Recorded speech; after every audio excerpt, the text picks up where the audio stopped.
Setelah perjalanan beberapa jam, Vicky masih menunggu Kemuning memperkenalkan namanya. Namun sebelum hal itu terjadi, tiba-tiba kereta berjalan dengan perlahan. Ternyata stasiun kereta sudah sangat dekat. Vicky dan Kemuning saling berpandangan. Kemuning kemudian tersenyum dan berdiri. Vicky pun berdiri dan menatap Kemuning. Kita sudah sampai di stasiun. Sekarang, katakan siapa namamu?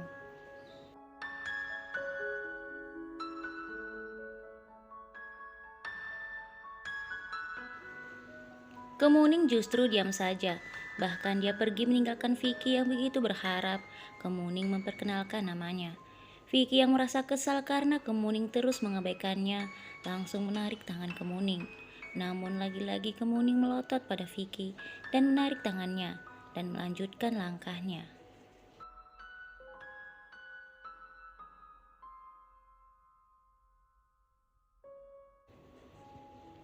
Vicky semakin marah dengan sikap Kemuning yang terlalu jual mahal padanya. Vicky kemudian mengepalkan kedua tangannya dengan wajah penuh amarah. Namun saat Vicky hendak berjalan menyusul Kemuning, anak buah Vicky yang selalu ikut bersamanya berbisik, "Jangan bos, di sini banyak orang." Vicky kemudian mengurungkan niatnya dan berkata kepada anak buahnya itu yang bernama Gilang, "Kita harus mengikuti gadis itu, kemanapun dia pergi, Gilang." Gilang mengangguk, "Baik bos."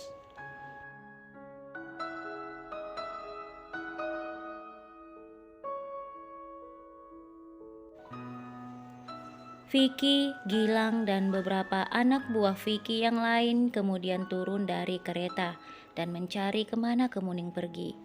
Setelah mencari keberadaan Kemuning, akhirnya Vicky melihat Kemuning sedang bersama dengan orang-orang yang tinggal tak jauh dari stasiun kereta.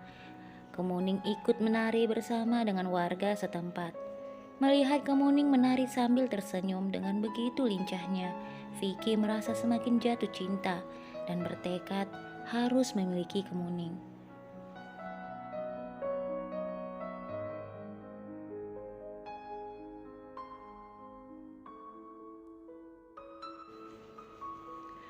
Beberapa menit kemudian, Kemuning berjalan ke sebuah terminal.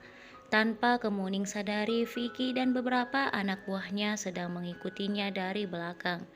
Setelah sampai di terminal, Kemuning duduk sambil menikmati minuman dingin yang baru saja dia beli di terminal itu. Tidak ada perasaan takut atau curiga apapun pada diri Kemuning. Justru sebaliknya, dia merasa sangat bebas tanpa pengawal-pengawal ayahnya.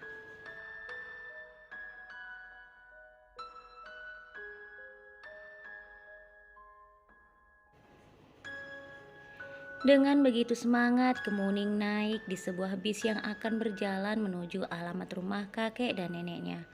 Kemuning melihat keluar jendela dan melihat ke sekeliling.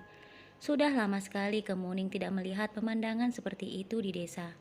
Hamparan sawah dan rumah-rumah penduduk yang terbuat dari kayu ataupun bambu.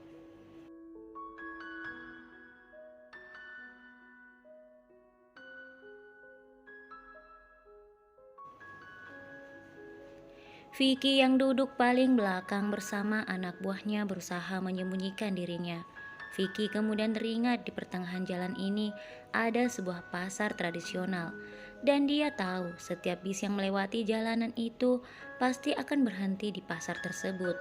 Di saat itu muncullah ide Vicky. Dia mengambil telepon genggamnya dan menelpon seseorang.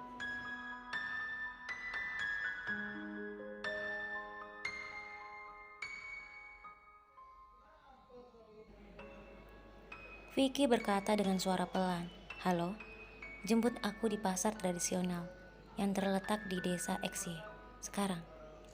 Setelah mengatakan hal itu, Vicky langsung menutup teleponnya dan kembali melirik Kemuning yang kini sedang memasang headset di telinganya.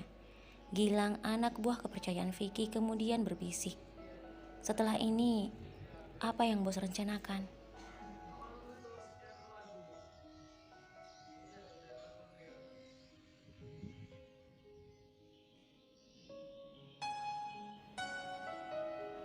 Vicky kemudian menjawab, "Kamu tahu kan, di tengah perjalanan ini ada sebuah pasar tradisional.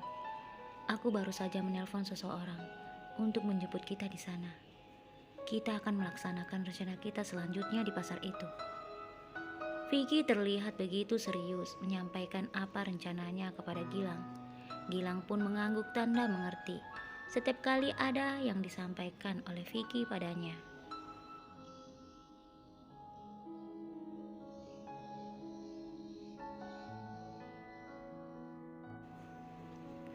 Setelah itu Gilang kemudian menyampaikan apa yang dikatakan Vicky padanya kepada semua teman-temannya yang lain dengan cara berbisik-bisik.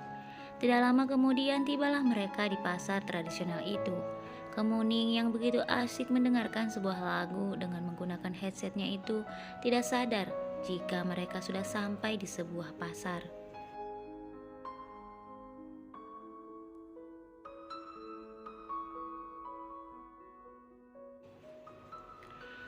Seseorang yang berada di sampingnya kemudian memberitahu Kemuning, "Neng, sekarang kita sudah tiba di pasar.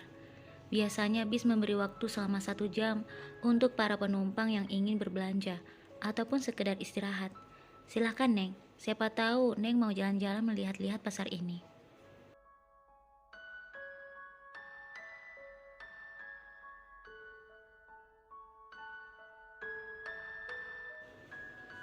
Kemuning tersenyum pada orang itu dan mengucapkan terima kasih karena orang itu telah memberitahu tentang keberadaan pasar tersebut. "Oh ya, terima kasih. Kebetulan saya baru tahu tentang pasar ini. Jadi saya mau turun untuk melihat-lihat." Orang itu juga tersenyum. "Iya, sama-sama, Neng. Kebetulan pasar ini memang baru saja selesai dibangun. Mari kita turun sama-sama."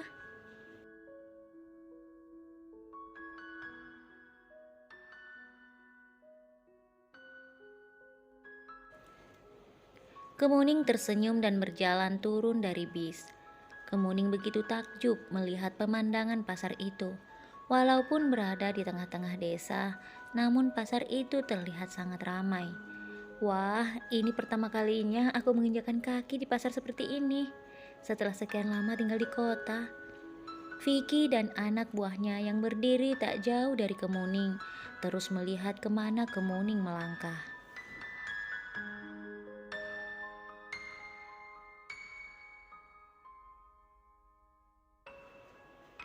Vicky kemudian berbisik pada dua anak buahnya dan memerintahkan mereka untuk mengikuti kemanapun Kemuning pergi. Dan anak buahnya yang lain berjaga-jaga di situ dengan tetap waspada karena jangan sampai Kemuning tahu keberadaan mereka. Sementara Vicky kembali menelpon orang yang sebelumnya dia telepon. "Halo, aku sudah di pasar sekarang. Kamu ada di mana?" "Baiklah."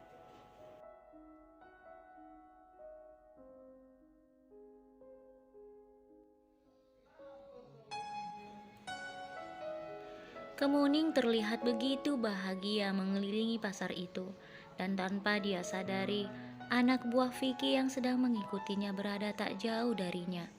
Kemuning kemudian berhenti di sebuah penjual baju. "Baju ini cocok tidak ya buat kakek dan nenek?" kata Kemuning sambil memegang kedua baju itu. Saat Kemuning sedang asik memilih baju yang cocok untuk kakek dan neneknya, terdengar suara telepon Kemuning berdering.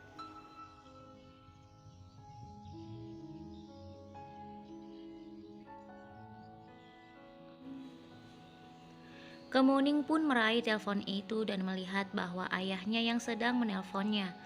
"Halo ayah." "Iya ayah, sekarang aku ada di pasar."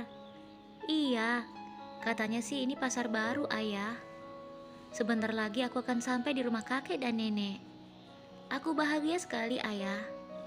Ayah juga jaga diri baik-baik di sana." "Iya, aku juga akan baik-baik di sini ayah. Aku mencintaimu ayah. Dah ayah."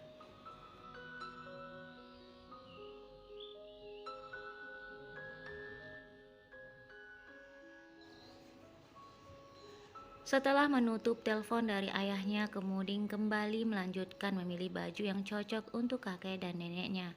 Setelah hampir beberapa menit, akhirnya Kemuning pun berhasil menemukan baju yang cocok untuk kakek dan neneknya. Kakek dan nenek pasti akan senang dengan baju-baju ini, apalagi jika dipakai di musim hujan, kata Kemuning dalam hati.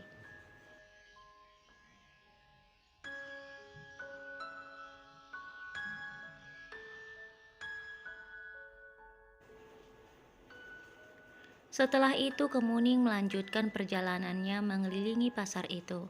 Tidak lama kemudian, Kemuning sadar waktu yang telah diberikan hampir saja habis. Kemuning pun berjalan kembali ke arah parkiran, namun Kemuning tidak juga menemukan parkiran yang sebelumnya. Parkiran yang dia temukan saat itu berbeda.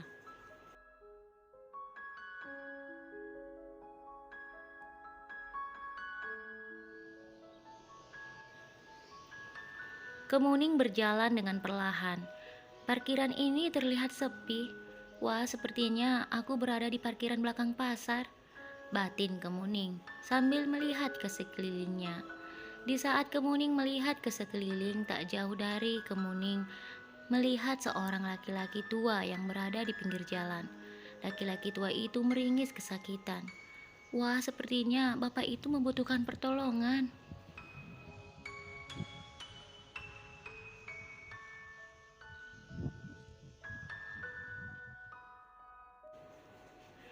Karena merasa kasihan, Kemuning pun berjalan mendekati pria tua itu, namun tetap dengan langkah yang hati-hati. Dan sesekali Kemuning melihat jam tangannya, karena takut bis akan meninggalkannya. Sebentar lagi bis akan berangkat, tapi aku tidak mungkin membiarkan bapak itu. Sepertinya dia benar-benar butuh bantuan.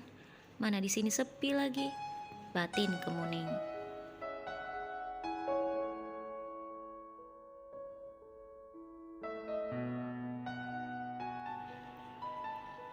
Namun ketika Kemuning berada di dekat laki-laki itu, tiba-tiba saja laki-laki itu hendak melakukan sesuatu yang membahayakan bagi Kemuning.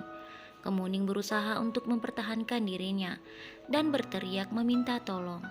Namun lokasi sepi jadi begitu sulit bagi Kemuning untuk mendapatkan pertolongan.